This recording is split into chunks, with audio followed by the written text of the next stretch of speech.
সম্মানিত সুপ্রিয় দর্শক শ্রোতা দেশ ও প্রবাস থেকে যারা আমাদের সাথে সংযুক্ত আছেন, আমাদের ভিডিও দেখছেন অথবা শুনছেন, সবাইকে আন্তরিক প্রীতি ও শুভেচ্ছা জানিয়ে শুরু করছি আজকের প্রতিবেদন। বন্ধুরা, আজকের এপিসোডে আছে সুইট একটা মিষ্টি অপরূপা আপু।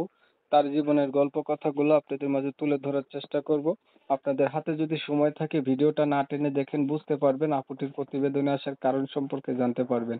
কথা না বাড়িয়ে পরিচয় করাইতেছি। আসসালামু আলাইকুম। ওয়ালাইকুম সালাম। আসসালামু আলাইকুম। ওয়ালাইকুম আসসালাম। আপু, আপনি ভালো আছেন? হ্যাঁ, ভালো আছি। আপনি ভালো আছেন? এই তো আলহামদুলিল্লাহ, আমি ভালো আছি। ভালো আছেন, ভালো থাকবেন, ভালো থাকাই কামনা করছি। তবে শুনতে চাচ্ছি আপনার প্রতিবেদনে আসার কারণ কি ছিল, কেন আসছেন বলেন। আমি প্রতিবেদনে গেছি, বুঝেন নাই, আমি গরিব মানুষ।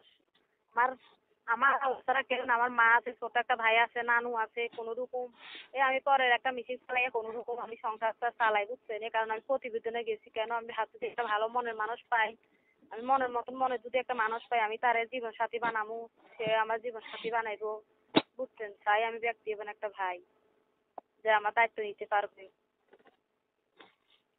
আপনার পরিবারে কে কে আছে বলছেন?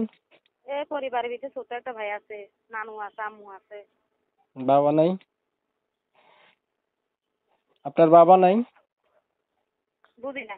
বাবা কোথায় গেছে আপনার? বাবা ধরেন, বাবা ছোটবেলা নাইকা চলে গেছে আমার ঘরে থুইয়া। খুব স্বপ্ন আছে কত বছর। আপনি কি করেন? আমি পরে একটা মেশিন চালাইয়া কোনো রকম সংসার চালাই। লেখাপড়া করেন নাই আপনি? লেখাপড়া লেখাপড়া লেখাপড়া করছি কম। বয়স কত চলে আপনার? একটু করি নাই, বয়স চলে 19। বিয়ে হয়েছে আগে? না না, বিয়ে শাদী হই নাই। বিয়ে শাদী হইলে কি আর প্রতিযোগিতা যাইতাম? আগে আর কখনো প্রতিবেদন করছিলেন?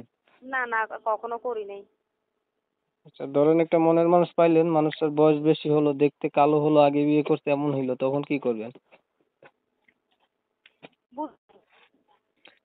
একটা মনের মানুষ পাইলেন, আপনার দায়িত্ব নিল, বাট মানুষটার বয়স বেশি হলো অথবা আগে হ্যাঁ, বিয়ে করতে এমন হইলো, তখন আপনি কি করবেন?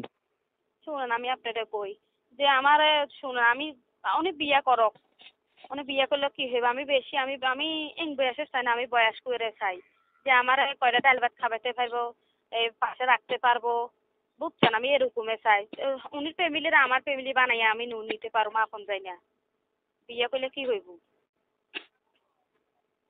আচ্ছা, ঠিক আছে আপু, আপনি ভালো থাকবেন। আপনার বিষয়টা আমি ক্লিয়ার করে দিচ্ছি। প্রিয় দর্শক শ্রোতা, আপনারা শুনছিলেন, আমি কথা বলছিলাম এই যে আপুটি দেখতে চমৎকার সুন্দরী, এত সুন্দর হওয়া সত্ত্বেও প্রতিবেদনে আসছে তার একটা মনের মতো মানুষের দরকার। আমি কমিউনিটি গাইডলাইনের কারণে আপুটির নাম ঠিকানা নিতে পারিনি। তবে যারা এনার সঙ্গে কথা বলতে চান বা এনার নাম ঠিকানা জানতে চান, তারা চাইলে এই আপুর সাথে সরাসরি কথা বলতে পারেন। আমি ওনার নাম্বারটা ভিডিওর স্ক্রিনে দিয়ে রাখছি। আপনারা জানেন আমি এই রিলেটিভের ভিডিও ছাড়ি। ভিডিও যদি ভালো লাগে লাইক দিবেন, শেয়ার দিবেন এবং মেসেঞ্জারে ছড়াই দিবেন। আর কিছু বলবেন ভাই? আর ভাই শুনেন ভাই, আর বাইদের বইলা দিবেন কোনো খারাপ আচরণ ব্যবহার না করবার জন্য, বুঝছেন। ঠিক আছে, ওনার একটা রিকোয়েস্ট, ওনাকে যাতে বাজে মন্তব্য কেউ না করেন। সবাই ভালো থাকবেন, সুস্থ থাকবেন। আল্লাহ হাফেজ।